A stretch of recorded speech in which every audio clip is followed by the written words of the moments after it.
Good morning, Westeros! And welcome to our Morning Throners podcast. I'm Nelson. I'm Jeff. I'm Kyle, and we're your Morning Throners. And welcome back to another episode of your favorite Song of Ice and Fire podcast. We are your Morning Throners with Sansa 1 on deck. Gentlemen, how you doing? Great. Jeff, how are you doing? Great. I don't know that we get the chapter review from you much. It's always thrown to us right away. How did you feel about this? We know one? how Jeff's doing. He's pissed off. He had to read more than 10 pages. That's how Jeff's always doing. Well, don't let him I will talk. say it's longer than it needs to be for it being a pretty average chapter. I will say that. See, I threw it to you because I thought this was a decent Sansa chapter. It is. Right? It's a good chapter. It's definitely not one of the worst, but there's. And again, I didn't mind reading it too much again because I didn't read it when I was dead tired at night. I read it pretty much midday, so it was a fine read, and it was pretty. I'll say this: these chapters aren't as dense note takers as they are. Yeah, this was a pretty uneventful chapter. I would agree. Yeah, in terms of like overall, it was limited to a few. It's really things. 3 conversations, really, right? Kind of. Yeah. There was some weird parallels, too, that, again, there's parallels that I think are definitely intentional, but I don't know what they mean, and we'll get to some of them as we go. Kyle, why don't you give a synopsis real quick? We've been getting away from that, but I think it is good to get it. I honestly don't even remember what happened. Sansa and Littlefinger kind of hanging out. Royce shows up, right? So it's the first Sansa one in the Vale. First Sansa one of this book, I guess. Yeah, after the push, right? Yeah. Fall. Some Marillion's in prison with no eyes and fingers. We don't find that out until later. He's singing the whole time. She's kind of learning the game here that needs to be played and whatnot. Littlefinger's plans are becoming a little more revealed. And then, like I said, was it Royce showed up? Nestor Royce. Nestor Royce, not Waymar. Waymar's the one who died in the very first chapter ever. The very end with the others north of the wall. Yeah, that's right. But yeah, same family.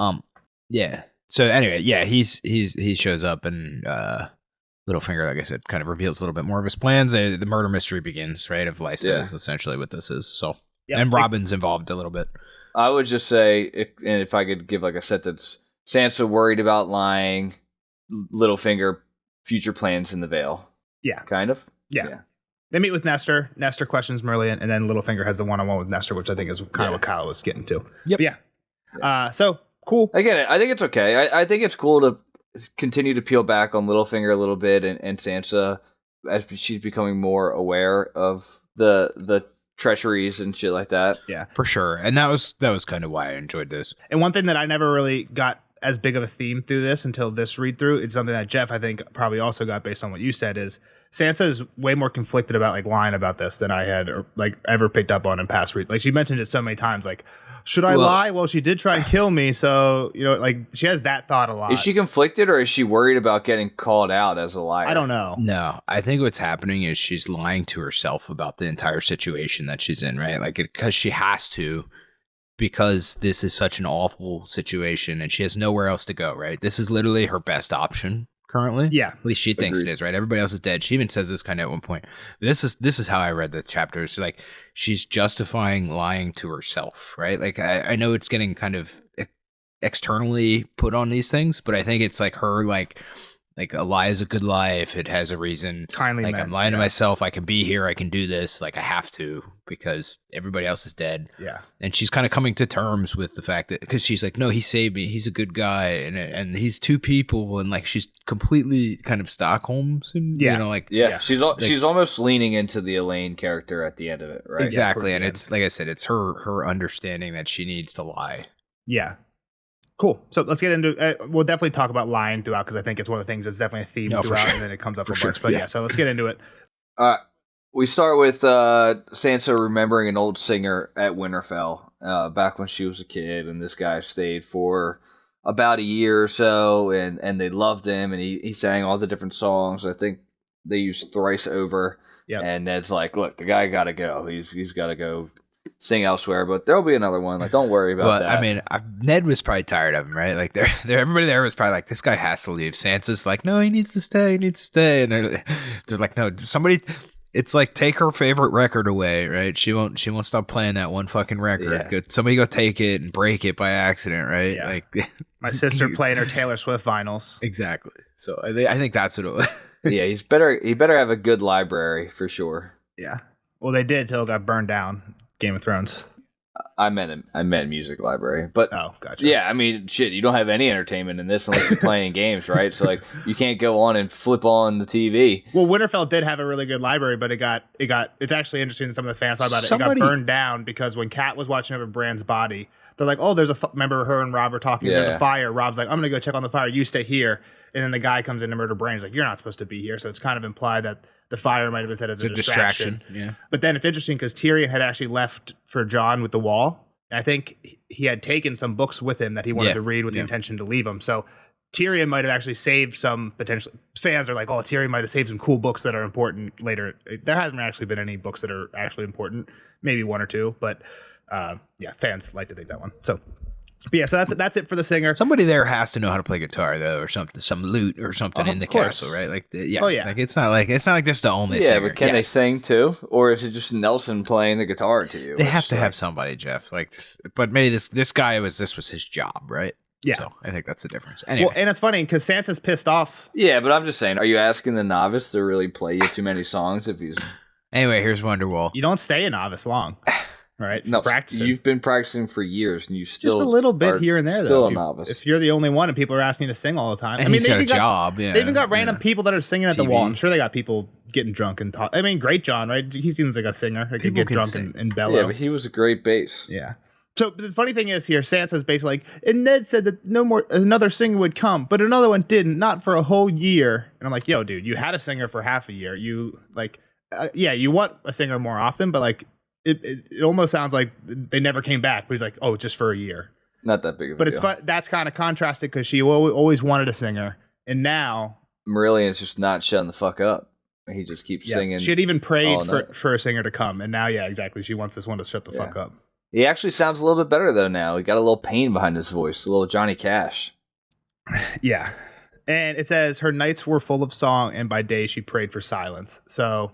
Before she was praying for singers, now she's praying for silence. Kind of the flip side, right? Because it said she had prayed to both old gods and new gods. I wasn't sure if this was actually happening at this point. It was like I thought it was like kind of, internally she was hearing all these awful songs, like it was the lie and the guilt that was keeping her awake is the way I read it. But I think it's he's actually singing. I don't know. I think there are weird theories about Marillion, and I was going to look them up, but I didn't have time, so I actually don't know any off the top of my head. So I think I'm probably going to talk about it because I'm just speaking based on like what I think. It's weird. I think it's weird in this that she, kind of like Jeff said, she mentions he has like a more beautiful voice than normal. And he had a pretty good voice before. She never liked him, but he had a pretty good voice. And now it's got like a touch of pain. And like Jeff said, that rasp, that Johnny Cash. But then later when he comes to like talk in the throne room, she says like he's really meek and she like can almost hardly believe that this person is the same person that was singing. And I'm like, well, if he's missing fingers, if that continues to happen, it's going to be harder to play the harp at some point, or he's going to have to adjust songs or something. Yeah. So like, could there be a different person singing? That was my only thought. And like, but then it's like, what's the point of that? Yeah. Like, What would be the only people in the castle are Sansa and Littlefinger and like 20 guards, right? So like, who are you? Why would Littlefinger have another singer? You know what I mean? So like, that's what I was thinking. If there's anything to it, I'd think, because it almost sounds like he made an agreement with Littlefinger too, right? There was a part where it's like, oh, well, don't worry. He's kind of on the payroll now, it seems like. Well, yeah, it was like keep singing or you die is kind of what it sounded like, almost. So my thought would be when he came into the hall, the Great Hall, he was kind of acting it up like differently. Like he knew he was acting for Royce now, not just singing to sing. Well, the only other thing I can think is like if you're Marillion, like if you put yourself in Marillion's shoes, I can't imagine you think you're long for this world. And again, unless Littlefinger's made some deal where, hey, you're going to confess to this thing that you didn't do. The thing is, he was in the room when it happened. So he knows the truth. He knows the actual truth. That's why they cut his eyes. Maybe they cut his eyes. So that's, I mean, he said he didn't have eyes and he said he didn't have fingers. Well, he might not have said the fingers, but we're way ahead here. Yeah. My point is, if you're Marillion and it seems like, hey, you're going to a dead end and all that's really going to happen is they're going to torture me more and more. So I say what I want until they kill me. And you're being kept in a sky cell.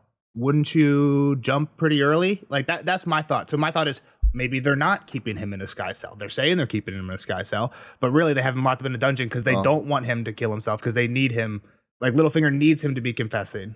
He definitely seems like he's integral to the Littlefinger's claim, right? Like he is eyewitness or the key witness here. No one likes Littlefinger, so Littlefinger saying I didn't do it doesn't say much, but another guy confessing to it does. And I have him here, and he's falling on the sword. Yeah, exactly. So yeah. So again, I actually don't know, and I don't remember if we learn more about this, but and I know there are theories. I just don't know exactly what they are. But I'm sure we're fixing to find out at some point. I think some of those thoughts are things you could assume just from this chapter. But yeah, sorry, going on. Yeah. All right. So let's just try to catch up. Peter's obviously letting him sing, and he's just been singing all throughout. We get a whole list of all the songs that he sings throughout the night. Yeah, we're gonna mention them here. We don't actually get names of songs at the beginning. She just says he sang of the Dance of Dragons. So about that, we don't know the name of the song. Of Jonquil and her fool, of Jenny of Oldstones and the Prince of Dragonflies. He sang of betrayals and myrtles most foul, of hanged men and bloody vengeance. He sang of grief and sadness. Yep. Robin's been crying a lot since the passing of his mother. Rightfully so. I mean, he cried a lot before. Yeah. And he was very attached to her. So he misses his cuddles at night. We learn kind of how he's filling that void a little bit later. Yep. And the big news is Lord Nestor's coming up. But go ahead, Nels. I was going to say Sansa thinks about the castle in general, and like it hasn't snowed here in a while, but it's cold and the music chills her. Like the castle is described as like a very chilling place, right? Like dark. Yeah, just kind of eerie. Even when they go in the throne room, she's like, "This place is Wow, grand." good pun. Yeah, well, I actually didn't even think about that. It is the Eerie, and it seems like an eerie place. They go in the throne room. She's like, "There's 500." The Eerie is eerie. There's 50 sconces on each side, but only 12 were lit, so shadows lingered in every corner. And the white marble with blue veins will look cool, but it actually reminded me of like an old crone's veiny leg. So like, you know what I mean? Like, and creepy. Yeah, bad vibes, and just it's like chilling. Chilling is I feel like the word that Sansa uses like a lot in this chapter. Like when the music chills her. The music chills her. Yeah, for sure. All right, so Lord Nestor's coming up tomorrow. Yeah, Nestor's coming, and she doubts that their plan's gonna work. Right. This is when she voices her doubt, and Littlefinger he tells like so many lies, right? Like that, and this is where she kind of starts to learn, and that's what I was gonna say at the beginning here is. Why I thought this was a decent Sansa chapter is it does have a lot of kind of that character development stuff that kind of makes it interesting, right? Where she's kind of we're seeing the transition from the naive little girl that was in King's Landing to kind of okay, this is the real world. I'm in charge of myself. I'm the only one that's going to look out for myself. I need to do maybe some unsavory things or things that I might not believe.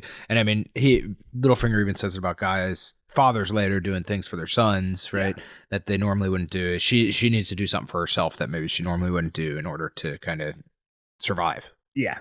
Yeah. And I think, I think the other thing is like we kind of get a little peek behind the Littlefinger curtain. Like again, Sansa's been with him for a little while, but we haven't really seen him in his scheming and like understood exactly from the ground floor what he's up to. And like this chapter is like we kind of understand everything what's going on here with Nestor. Yeah, so, and it's kind of cool to see what again we don't like Littlefinger, but he is a player and he knows what he's doing. And he's like, well, like who are they going to believe? They're going to believe us or him, right? Like, like if he tells the truth of the lie that we killed her. Or I killed her. Yeah, because Sansa's like, oh, if he tells the truth, and she's like, you mean if he lies? Because the Littlefinger has this like, even in private, we're always talking, we're always speaking a lie. This is who we are. This is what our story is. And you also have to think about what Nestor wants to believe, right? Like Nestor has more to gain from us being in charge here than from somebody else. It sounds like Bronze Jan or somebody might have a better claim. Yeah, I think it's his cousin. Yeah. So like it's like he has the most to gain out of this by believing us. So we need to manipulate him, right? And that's kind of what we're seeing here is Littlefinger laying out some of the tools that he uses. Well, yeah, because Littlefinger's like, well, when it becomes his word versus our word, who's he going to believe? And she's like, ours, I guess. But Sansa says like she's not very sure, and he's like, of course, because ours are going to profit him. Yeah, well, that's the coolest part of this story is like he wants Nestor to talk to this eyewitness, which usually like you'd be like, no, get rid of that guy. Like he's the key to. But that's what we were saying earlier. Exactly, he is he's the evidence that Littlefinger has to this claim. Yeah. Yeah. And it's funny because Sansa's like, well, what if, and he's like, what if he has honor? Like, what if he wants the truth and justice for his murdered lady? He's like, I know Lord Nestor. He's like, trust me, we'll be fine. So, and again, we don't quite know what that means here, but I think what Kyle said a second ago is kind of what that is. Like, he knows that Nestor wants to set up his son, and you can kind of think of Nestor as like the Kevin, right? So like Tywin gets Castle Rock, Tywin's children are probably going to be in pretty good shape. Kevin doesn't necessarily, he's the second son. He doesn't get anything. So Nestor's the second son. He doesn't really get anything. This castle is basically like Dragonstone is to King's Landing, right? So it doesn't really make sense in recent times. So when the Targaryens were in charge, the heir always just had Dragonstone, right? That was just like, it was like the seat for a Targaryen who was next in line, basically. So it wasn't like a castle for another family. It was just like, this is more related because it's like a protecting castle. It's like you're protecting the Eyrie, but it was the same type of thing. Yeah. It was always just given to the heir. Forward operating base kind of thing, right? Like it was always given to the heir. It's an integral part of the system. Well, yeah, I got you. But it was always given to the heir and heir. They talk about this back from when they were kings, even to when Jon was Lord. He gave it to his brother, and then his brother died, and Jon gave it to his cousin. So like Littlefinger giving this to Nestor, like Nestor holding this is just because there is no heir right now. So him giving it to him in perpetuity. And that means crazy. That his heir is essentially becoming the Eyrie? Is that what? No, the gates of the moon. There's a big castle at the bottom of it. I know. But the way you were explaining it is that the gates, typically who held the gate would eventually rule the Eyrie. That's what you're saying, Nelson? You said giving it to the heir. No, that's not quite what I mean. I just mean like what Littlefinger says later is Lysa wanted a second son. So Nestor's just sitting there because there's no one else there right now. So that might be good for his lifetime because he's an old man. He'll probably live there. His son will take over after him. But if Robert does have a son, or if Lysa would have had another son and Robert would have had a brother, then by the time that brother's 16, see you, Nestor. Have fun. Go find somewhere else to fucking live. You went from the second best, one of the best castles in the Vale to good luck, buddy. So him getting this is, I don't think, and that's what Littlefinger says, it's not as much for him. A man wants to set up his children. He knows that he's probably going to be in this castle forever because Robert's still a kid. There's not going to be an heir. But by the time his son's in charge, his son's going to be the one that gets kicked out of this place when somebody else shows up. So I think that's what Littlefinger's saying. I know, Lord Nestor, we're going to be fine. And he kind of hints at it towards the end of the conversation with the son thing. Yep. All right. So she's also worried that she's going to have to talk to, everyone there, I guess. It kind of is, in the show right now, so they kind of pull her aside and they interrogate her in a room where she's just out and about here. This is totally different in the... Yeah. Well, the questioning is kind of similar, but what her answer is totally different. I mean, I don't even really want to talk about it. Well, I meant just like they're like, all right, like, oh wait, you saw it? Like, tell us your story, which we'll see too. Well, it's the same type of thing. Like, there's not many witnesses, so Littlefinger's like, they're gonna question you. Like, right. I'm the one they don't like. But Littlefinger's there the whole time too, which I think is a little bit different. Like at some point he kind of saved her. Which, all right, we'll get to it. But she's worried that she's... in the show, he's there, too. Littlefinger's in the room when she gets questioned, if that's what you're asking. I'm 100% sure. Okay. That's what he's asking. All right, so... So pretty much they go through the whole thing again. He's like, wine, lies, like that's what we got to keep doing. Wine and lies, Do the same exact story you told Robin, because he's already... on board, kind of. He's too young to really know any difference, but he's spouting about that the singer killed his mom, and we just need to keep telling that same exact tale. Yeah. She starts going into the a lie is not so bad, and if it is kindly meant kind of mantra that she's been telling herself the whole time. And this is kind of what I was saying earlier, where she's telling herself this, right? Like, sure, she's telling herself this about what she has to do, but I still believe this is like, continue to lie to yourself, right? Yeah. I think this is more. Yeah, it's a Littlefinger life motto, right? Like, a lie's okay if it's kindly meant. And yeah, but I guess what I'm saying is, like, for so long she was naive and this little girl and the world was perfect and all that. Now like that all crashed down and she has to kind of lie to herself to to continue to move forward.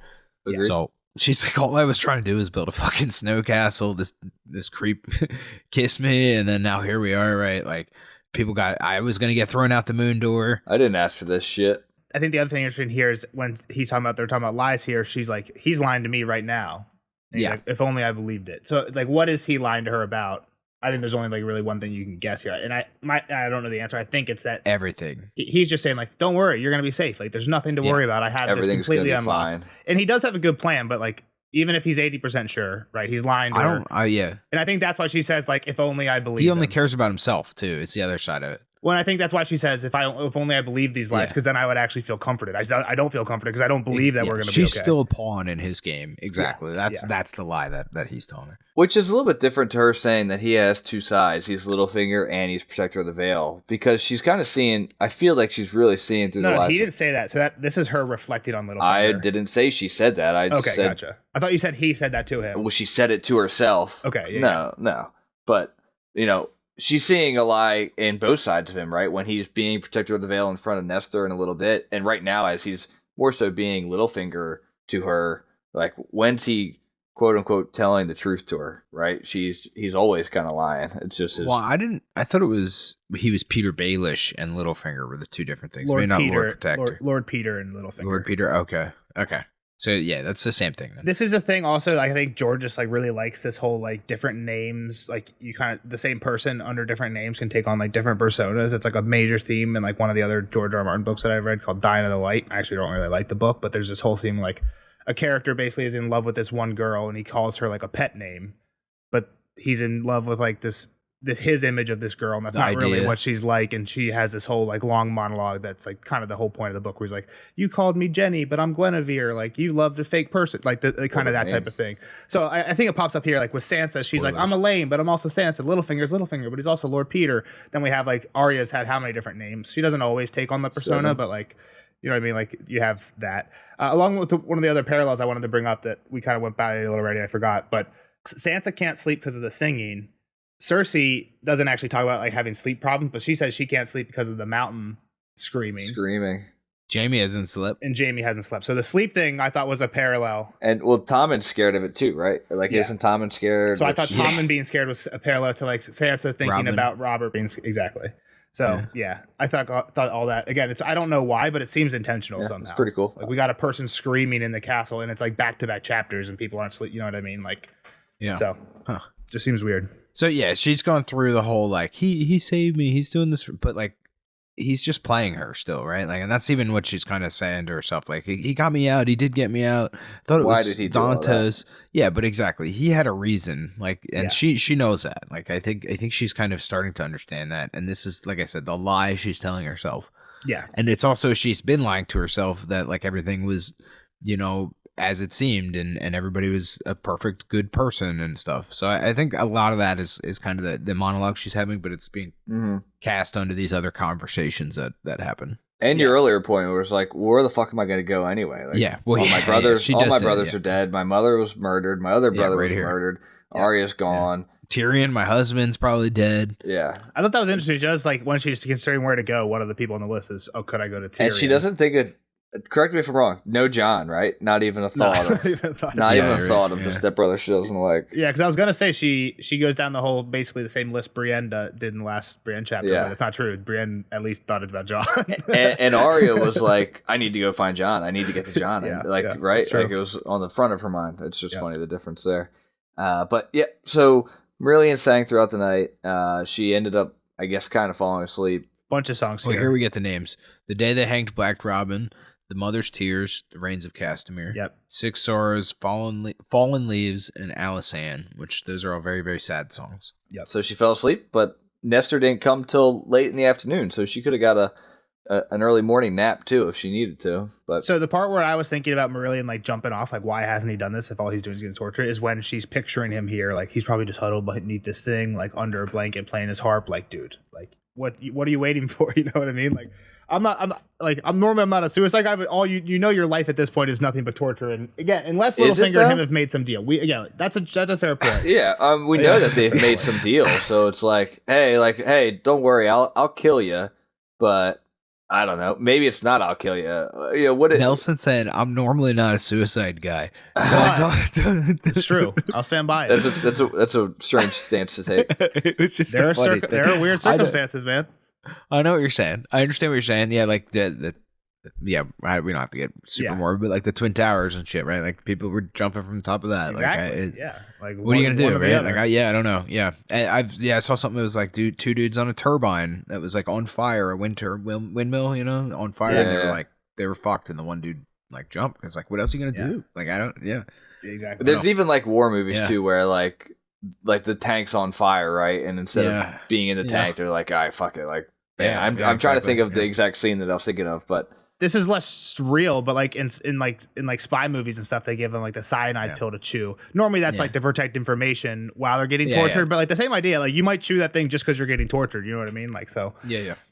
So she's sleeping, and this is weird. So here she's like kind of thinking like, I can't pity this guy. She's like, I can't pity this guy. He wanted to rape me. So again, here I'm just like wondering like, Sansa knows that this is going to lead to his death because they're basically accusing him of what Littlefinger actually did. I'm wondering here, even though obviously she doesn't like him because this guy tried to rape her, is she thinking like he doesn't deserve what he's getting because he didn't do this thing?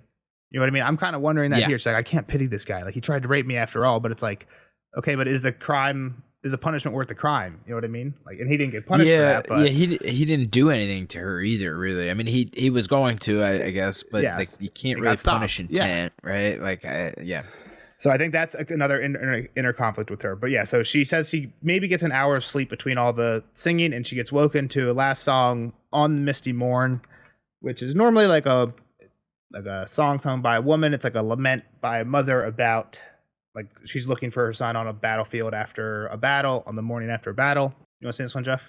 Oh, have you seen my boy, good sir? His hair is chestnut brown. He promised he'd come back to me. Our home's in Wendish Town. Yep. So I just think this is funny because chestnut brown is like reddish brown, right? Yeah. I guess. Is chestnut red? I don't know. I thought it was. I just thought it was more like nut brown. Nut brown. Yeah. Okay, maybe like a light brown. But you go ahead. I was thinking it might have been like a cat Rob thing. It's about a son mourning her son, mother. Well, what did they usually say? That's auburn, right? Yeah, exactly. So auburn's reddish brown. So I was thinking maybe that George didn't want to be nailed on the head. Yeah, I think chestnut's more like a light wrong. brown. I think you are wrong. I don't know my shades that well. Like a chestnut horse, I think is like a light brown. Yeah, I think you're right. Okay. So yeah, well, anyway, Sansa says that this song is about a mother mourning her son, but this is about Marillion mourning his eyes and fingers, which again, Sansa thinks is like, is he missing his fingers later? So yeah, I think there's weird stuff going on with Marillion, something's weird with him. And his eyes are bandaged, right? So we don't know if he's actually missing his eyes, right? It's all like kind of hearsay. Yeah. All right. So yeah, next day they arrive. Nestor and his crew. He brings a dozen knights, his son, and a bunch of 20. What's his son's name? Because I got auto-corrected to Albar,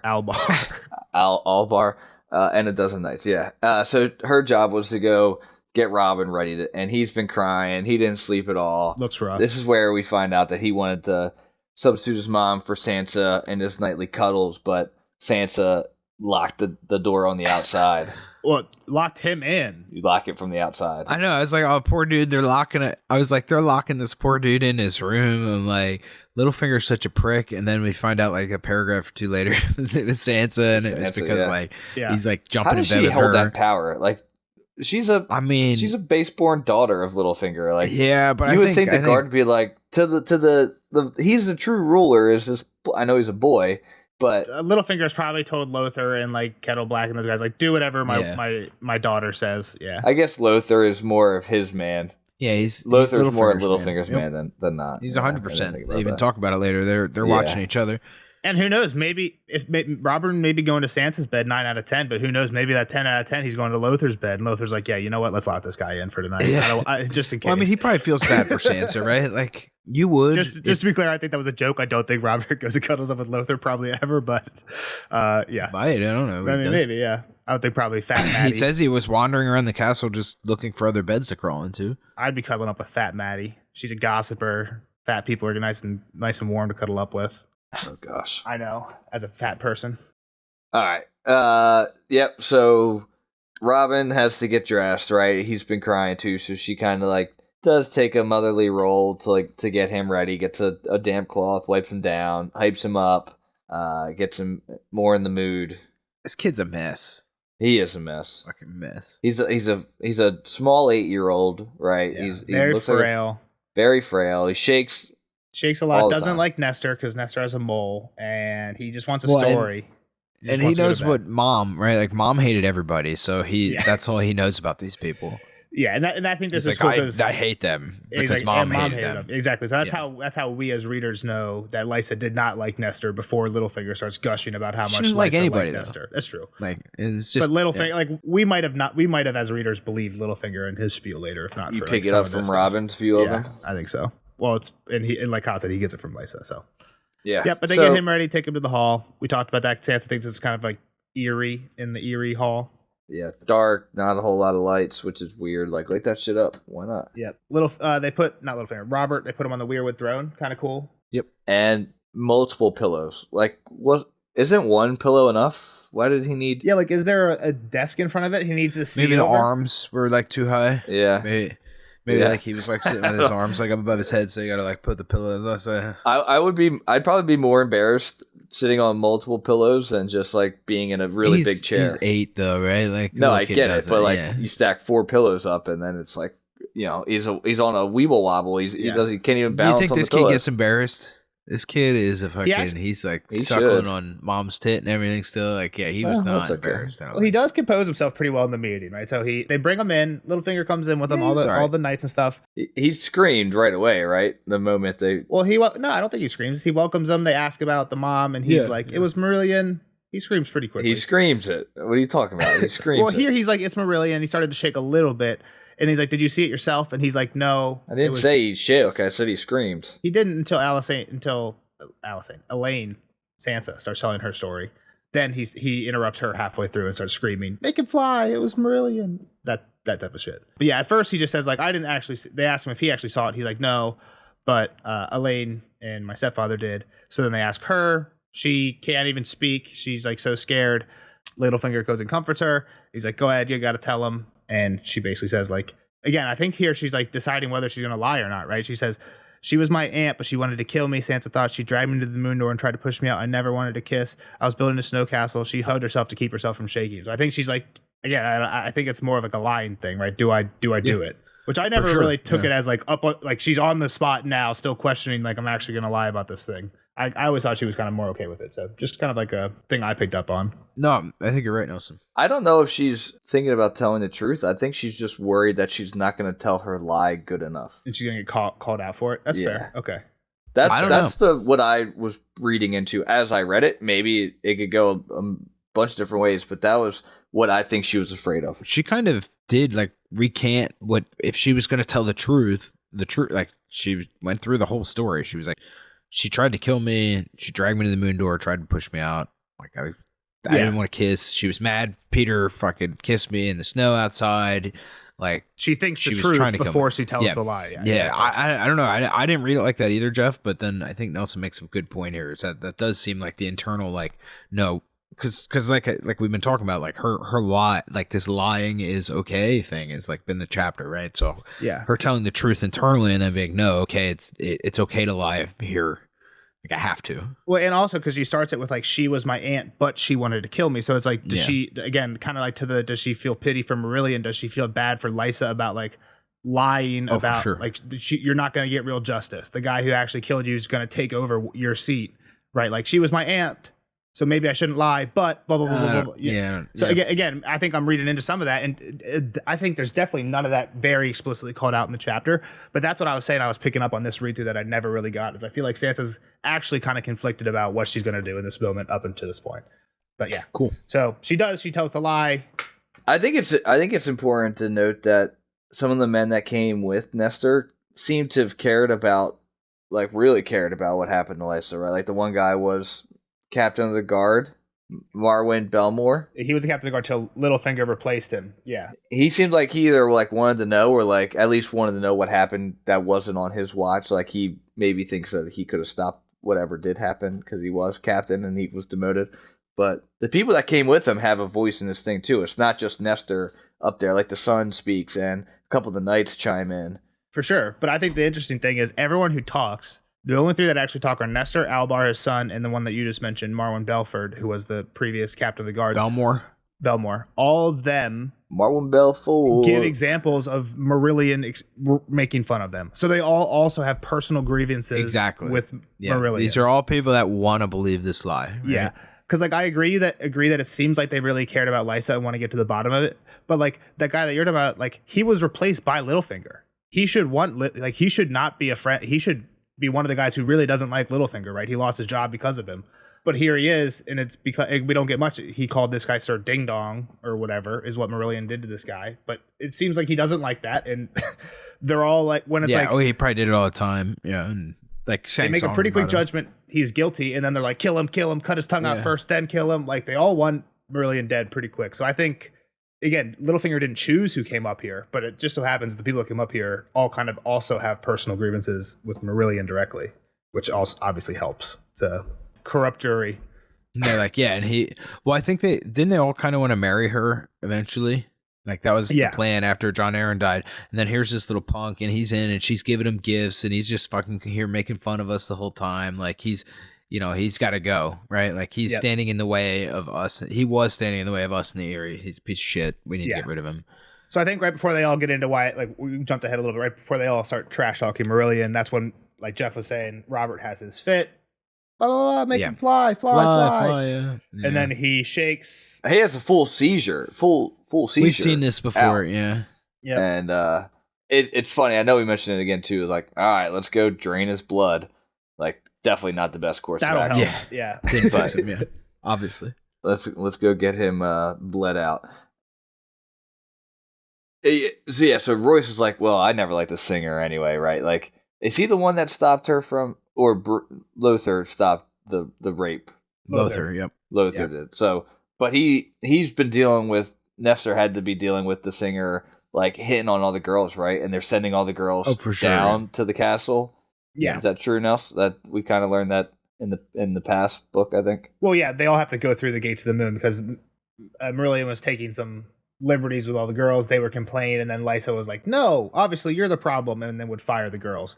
And on their way out, and they dressed him up. They dressed him up like a lord type shit. Yeah. And you're right, there is one other person, a random knight from House Waxley, we don't get a name, he's complaining that they gave him the falcon. We heard this before. They gave John's favorite falcon, which was gifted from Robert to Marillion. Like, to your point, just way too much stuff.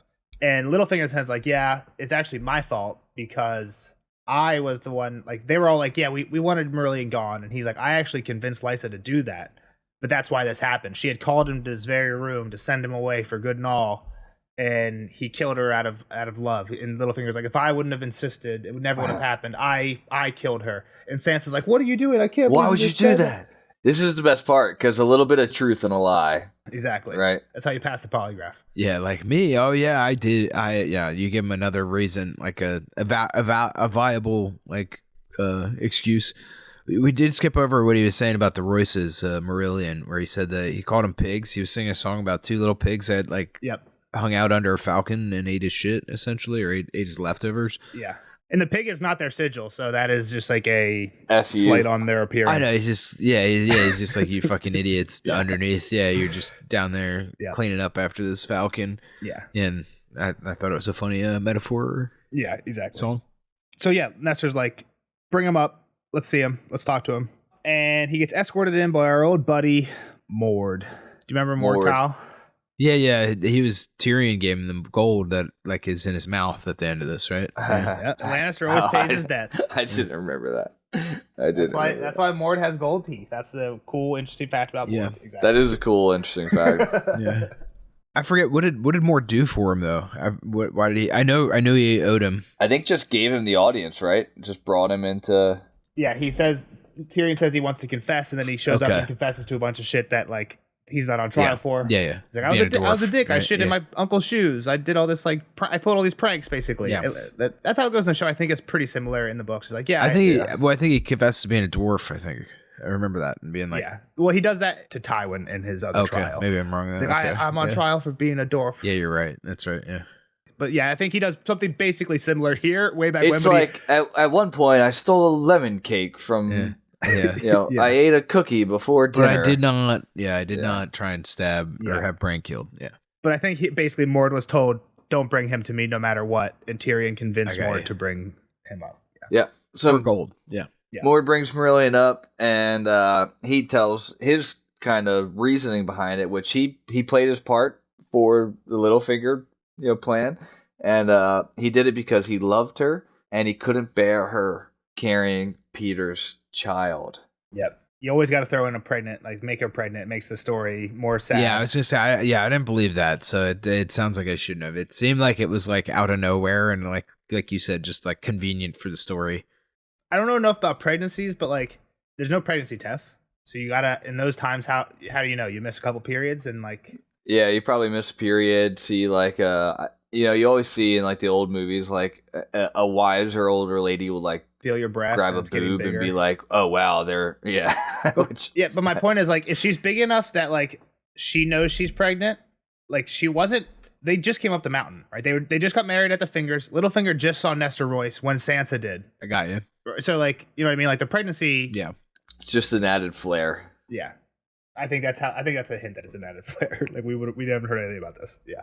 Do we know? I mean, I don't know how much time it's taken them from to get to the Fingers. Like maybe it could be. Has she been there a month type of thing? I can go look at the timeline.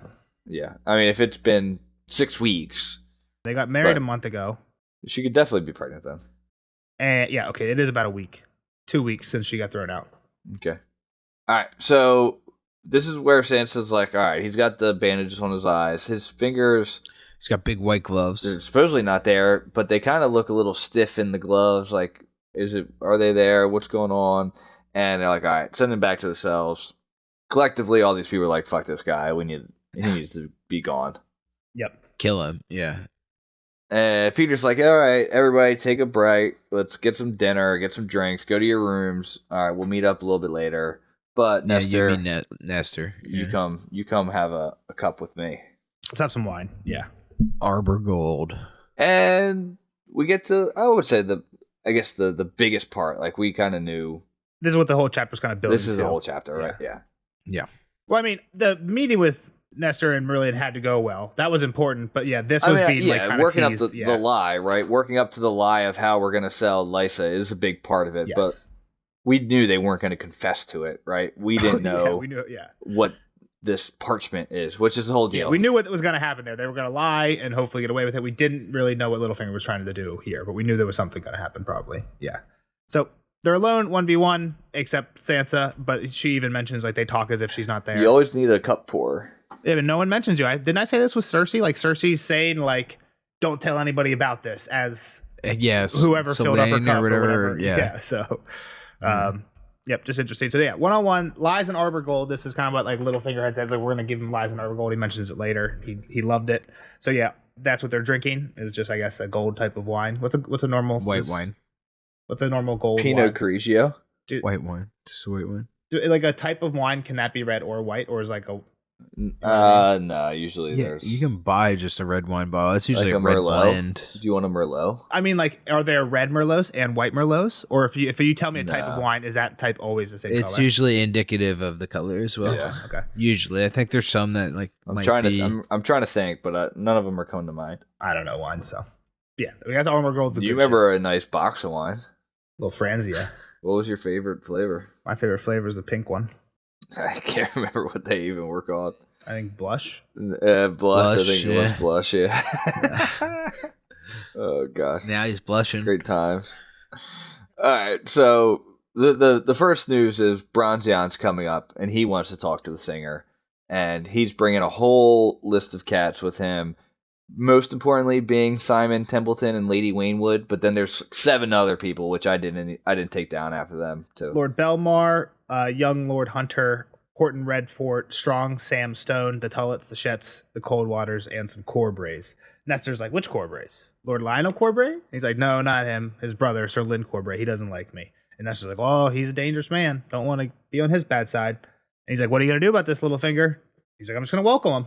What else can I do? I don't have any men to fight him. Yeah, he's only got 20 men on his side. And he's like, hey, here's this letter. They just like don't talk about it anymore. It's like, here's this letter. Well, he's kind of like, yeah, you're right. I'm gonna just bring him in. I have no nefarious plans. Is kind of the way I read that. As right? I Like, hand have you nothing, my plan. I have nothing up. Yeah, exactly. But now here it is, kind of like, yeah, it's like here's what I plan to do. You're gonna be on my side, and you're gonna be my reinforcements. Yeah. And you believe me now, right? So yeah, he opens the parchment. Yeah. Go ahead, Jeff. Let's just wrap up the whole plan. So he gives him this parchment where he's gifting, airing. I don't know what the proper term would be. Bestowing. I don't know. Yeah. He's Yeah, giving them the there you go. castle of the gate, right? Yeah. Gates Is of the that- Moon. Gates of the Moon, which has always, we kind of went through it, was passed down from heir, like the second son type of thing, through the Arryns. Now he's making this not great house a great house of the Vale. Yeah. Again, it's not that they're not a great house. They're just like the second son's branch, like Kevin is to a Lannisters. He's you have nothing going forward. But yeah, now there would be 2 good branches. Yep. And so Nestor worked perfectly, right? Nestor's eating out of his hand, like basically like, "Oh gosh, thank you so much," crying. Like, I wanted this so bad, like I wanted it from Lysa, and he uses Lysa too, like, "Oh, you were her rock," which when she said it, he was as dumb as a rock, probably not my rock of stability, but didn't matter, right? It worked. And he even says like, "Oh, like you said, or one of you guys said earlier, like, yeah, when John died and everybody was trying to marry her, I was one of those guys, and she kind of spurned me pretty hard, so I figured she didn't really like me." Littlefinger basically like, "No, that was just like in the relationship thing. Like, she always trusted you. You were always like, she could always rely on you. She just didn't want to marry you." Yeah, exactly. And again, I think it's kind of what Kyle says, like, you believe what you want to hear. He didn't want to hear that he was hated by his lady, so it was reassuring to hear that it was just like a romantic denial, not like. And he just gave him like $1 million, right? Like exactly. He's like, hell yeah, fucking tell me what. And whatever, yeah. Yep. So they cheers to it, and Nestor leaves. Nestor's gone. So this is where we get the big debrief of Littlefinger kind of explaining himself to Sansa. Like, does he want her to learn to play the game a little bit better? Yes, why? For sure. Yeah, right. You're with me now. It benefits him. Yeah. Yeah. Yeah. She's his daughter too, right? Like, he confirms things, but he asked, like, did you notice what just happened? And he's like, she's like, well, you signed it. So that's kind of, I think the big thing here is like, hey, that letter, you signed it, right? Everything else, we kind of talked about it. Sansa picked up on kind of everything what we've already talked about. But the one thing we didn't quite is like, I'll say for a fourth time, Littlefinger signed it, even though it has an Aaron sigil. Did he sign it, or? And she's like, you could have had Robert sign it. Yep. And he's like, but then if something happened to you, and if they did overthrow you and just gave a new person, it wouldn't matter. Nestor would still have his thing. Yeah. So this makes it so that Nestor isn't loyal to Robert; he's loyal to Littlefinger. Yep. Yeah. So a great play. Yeah, his future depends on Littlefinger's success. Exactly. Which this seems to be like Littlefinger's go-to thing, right? Didn't Littlefinger tell somebody, at least in the show, he says this to Ned, I think in season 1, when Ned's basically like, hey, I need your help when I reveal that Joffrey's not real. Like, now that Robert's dead, like, I'm going to need your help, Littlefinger. And Littlefinger's like, okay, why did you do that? And Littlefinger's like, you're coming to me because I pay the gold cloaks, right? Who did the gold cloaks obey when the hand says one thing and the queen says the other? It's like, they obey the man who pays them. So that's kind of what he's doing with Nestor here. It's like, oh, who's Nestor going to follow when... Who's Nestor going to listen to? Yeah. When the Lord Protector on flaky ground says one thing and the Lord Declar, like the other High Lords who also don't really have any authority in this, says it one thing. Yeah, the guy that gave him his house. The guy who pays him, exactly. So, yep, kind of cool. He's all about the whole Sansa, you got to be my daughter always, even in private. We can't let this lie slip. If we do, there'll be even more blood on your hands. Which again, just is that gaslighting? That freaks her out. That's for sure. Gaslighting 101. Just like, hey, you're the reason Lysa died. Probably you're the reason all this shit happened to Marillion. Like, all this bad shit. You killed Dantos. Ned. She doesn't even think of her dad, but I would say, that's someone's true. Probably throwing that blood on her hands. Yeah, she was talking to Cersei about the things she probably should have been talking to Cersei about when Ned was trying to get the deal done. But she thinks of Dantos and Marillion, which Marillion is alive. He just doesn't have eyes. But there's blood there. Some blood, yeah. Just not fatal blood. Yep. She's worried about the two people that know her as herself, right? So he's like, yo, you have to just be all in on this lie. You're Elaine, you're my daughter. And she's like, well, what about Lothar Brune and Kettleblack? Oswell. They know where I came from. They know who I am. What do you mean? And his reasoning behind that is like, they're both watching out. They're spying on each other, right? They're both my men, but they're not really buddy. So I have one watching this guy, I have this guy watching him, and him watching the other. So they're kind of like spying on each other for me. So everybody's success kind of depends on it. Yeah, they're all. It's I forget what they call it, but there's like those weird, like you can like, you stack sticks on top of each other. If you pull one of them out, they're no longer stable, right? But they're stable when they're together. Like the Vinci ladder or something like that, right? Yeah, something like that. Yeah, everything falls if you just remove one piece. So they kind of everybody needs to hold the lie, and it's a small group that has to kind of buy in together. So yep, exactly. So she goes back to bed. She's excited because now that Nestor's in the castle, there's no way Merlion's going to be singing, causing a ruckus. They already hate him, is what she's thinking. Hold on. Before he goes, he does tell her to trust no one, right? I feel like that's a Littlefinger standard, and he gives a little heart touch. Heart. Creep touch. Does he even say, like, this is your heart, right? And he's just, like, grabbing her boobies. Like a creep. He didn't say. He said, even here, in your heart. Can you do that? Can you be my daughter in your heart? As he laid his hands on her chest. He put 2 fingers on her left breast. Okay. I mean, it's not like he like put 2 fingers on her nipple. It wasn't. Nelson, I guess I read it weirder. Me and Nelson were talking about this chapter. He was like, "Yeah, Littlefinger's being a real creep," and this was the line. I was like, "Well, he's definitely done worse." Yeah. This wasn't horrible. He's definitely like still gaslighting her and stuff and doing awful things this chapter. Don't get me wrong. Yeah. But yeah, A little poke on the chest isn't horrible. Yeah. It was kind of it was more of like in her heart. It's like you have to believe this deep down. Yeah, the way I guess I read it was he was saying that, but he was using it as an excuse to get creepy. But I guess you're right. It's not actually, Yeah. So she sneaks off the bed. Robin sneaks into bed with her. Forgot to lock him in. Damn it. God. All right, get in here, you little guy. Yep. And he's like, "Are you my mom now?" And she says, "Yeah." I guess so. A lie is kindly meant is okay. Again, I think this is a weird ending. I feel like he's just trying to force in that lie line one more time, but I don't know. It feels kind of weird. And for Sansa to have a little bit of a different lie, right? Like this lie doesn't go along with their story. Yeah, but I think this is better though, right? Like this is if she accepts that, then I think she has more power in the castle potentially. Like it's kind of like Cersei over Joffrey and Tommen, right? Like the mom. Yeah, if she actually has that kind of power. Like if she can but if she starts, protecting Robert and like Robert obviously listened to Lysa previously. Yeah. So if it ever comes down to it and it's Sansa whispering and Robert's here, Robert saying something in a room full of Aaron Knights and Littlefinger saying something else, who are they going to listen to? Robert versus Littlefinger.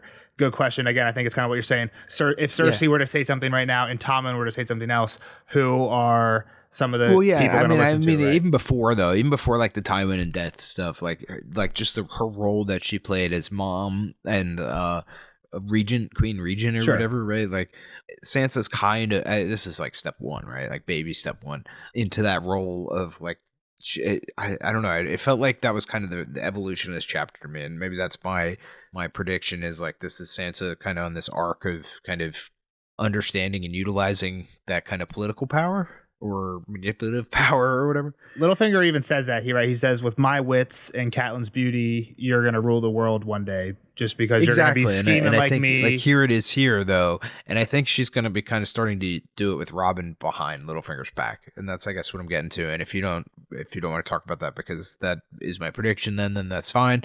We can leave it at that. No, that's fine. I guess more what I was saying is in that I think there's again kind of a parallel to Sansa is in the Marjorie role. Robert is the Tommen role. He's technically the one with power, even though he's so young and kind of frail. No one really listens to him. But if Sansa / Marjorie could whisper to Tommen / Robert enough, and then it came down to a Robert versus Littlefinger or a Tommen versus Cersei with a bunch of other knights around, who's it really going to come to? So again, now here it's actually Sansa versus Littlefinger or Marjorie versus Cersei, right? Working through this young lord in power. But yeah, I think that's what you're saying. You're saying something slightly different, but I agree with what you're saying as well. Okay. Yeah. Cool. All right. Cool. Any other thoughts, Kyle, on Sansa and her path? I don't think so. Wrap her up. Any thoughts on the next chapter? The Kraken's daughters at Asha. Ooh.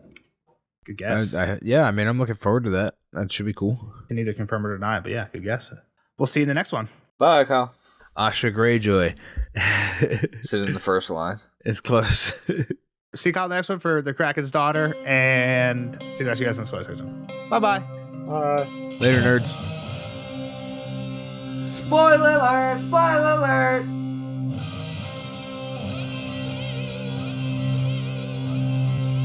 Spoiler alert! Spoiler alert! Bye, Kyle. Bye, Kyle. Thanks for hanging out with us. See you on the next one for Kraken's daughter. He was right. I don't know if it'll make it into the recording. We were kind of talking over each other towards the end, but Kyle did guess it was. He guessed it was Asha. That'll make it in. He confirmed it was Asha by reading the first couple sentences. Don't you mean Yara? JK. Yara. Oh, Yara is the show. Yeah, that's what they call in the show. JK. I was trying to think. It was on the tip of my tongue, and I was like, "What the fuck's her name in the show?" I was gonna say Osha, and I know that's the wildling girl. So I think it's her only chapter in the book. I didn't realize this. I think she gets more. I know she gets more chapters, but I don't think they're till dance. And it's her talking to like her uncle, right, or her aunt. The reader, probably Roderick the reader. Yeah. Yep. I think it is a cool chapter because we learn a lot. And actually, is it a long one? It's shorter than this one. There we go. Love that. And we learn a lot. So getting into this one, you got anything? I do. Hit me with it. Let me find it. I made it a note. It's a third it's its own little deal, and you skipped over it too. All right, just really quickly, there was the lies he told were sweeter than the truth. That's just kind of a buzzword, right? We had some sweeter. There was a dawn. There was a few dawns. I had, Sansa wakes up at dawn. There's a light coming through. The one that I had was On the Misty Morn was the song he was singing. It was drifting up from below, and it woke her at once. That was more probably a woman's song, a lament sung by a mother on the dawn after some terrible battle as she searches among the dead for the body of her only son.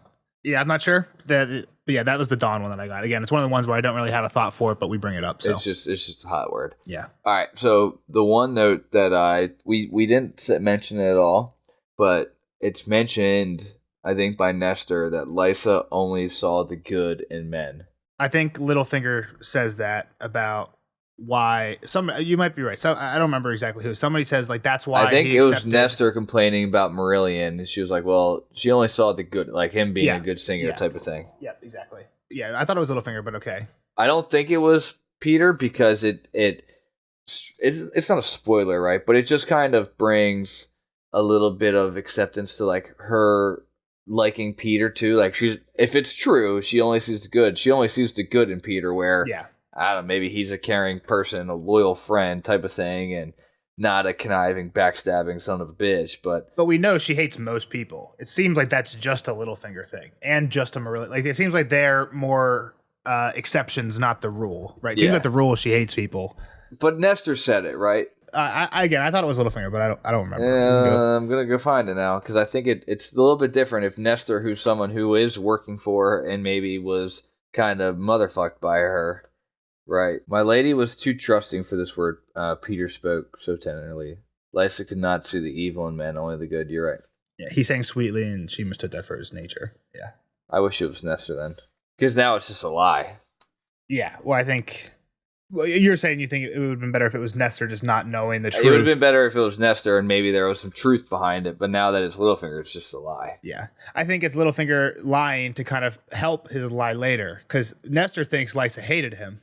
And now Littlefinger saying Lysa really saw the good in everybody. So now later when it's one-on-one with Nestor, and he's like, oh no, she liked you. Trust me, she told me. It kind of, that makes sense with her seeing the good in everybody. But yeah, so the thing that I thought was, we talked about a lot, the whole lie thing. This, again, I think this is something that like Sam and John talked about recently where, I forget what it was, but Sam was like, can a lie be told for honor or something like that, and John's telling Sam he has to lie about something. I forget what it was. Yeah, and it's probably wasn't the baby. It was in Storm of Swords. Oh, Sam was thinking about lying to get John Lord Commander when he lies to Dennis Mallister and Cotter Pike, and I forget why, but he thinks back to John. I think he said he had asked John like, can a lie be good, and John said a lie can be okay if it's told for honor or something like that, which I think I brought up at the time as a parallel to Ned lying about John, right, to kind of like protect him for the whole like R plus L equals J thing. And then I think the whole thing there is kind of like, okay, lies can be good if they're told for the right reasons type of thing. Here, this whole mantra that Sansa's repeating is a lie is not so bad if it's kindly meant. Yeah, and at one point, Littlefinger says some lies are love, about like why they lied to Robert, like, oh, we lied to spare him, type thing. The lies in Arbor Gold. I think this is something Glow actually mentioned way back when. I had it in my notes already. This is like a fan theory that when any scene we see where characters are drinking Arbor Gold, it's kind of like be on your toes. Someone's getting lied to. Someone's potentially intentionally lying to someone else. Like Littlefinger is here.